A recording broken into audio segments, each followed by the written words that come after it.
This video is about deposing the defendant.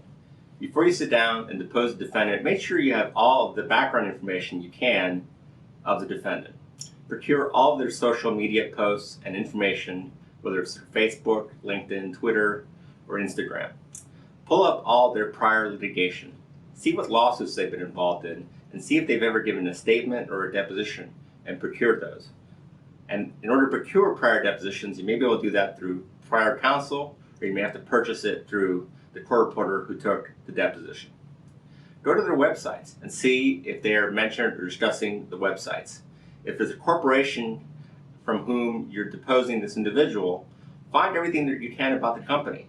See what their mission and vision statements are, their values, their principles. See if there's anything on the website that you can use against them.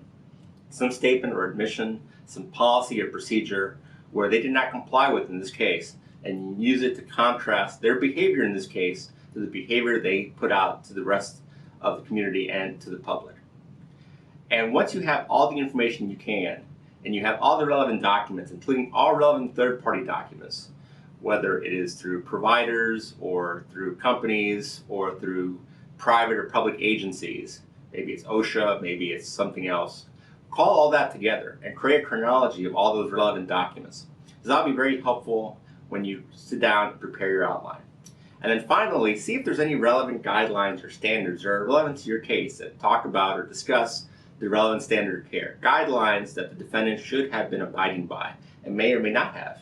And make sure that you are relying on the proper version of those guidelines. Guidelines change over time. On any given year, they may be different than the year before or the year after. So you want to make sure that the guidelines you're looking at are the ones that were in force and in effect at the time of the underlying incident or accident. And once you have all this together, sit down and prepare your outline. Remember always to create an outline through the prism of your case theme and your case theory.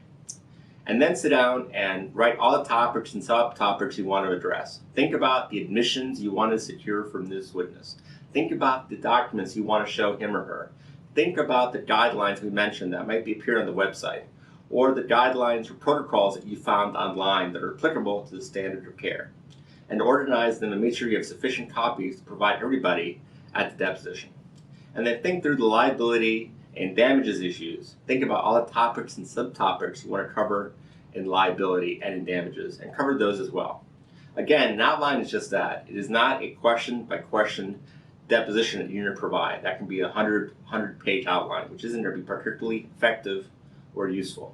You're coming across the big topics and the big issues, and you're trying to ask all your questions through the prism of your case theory and theme.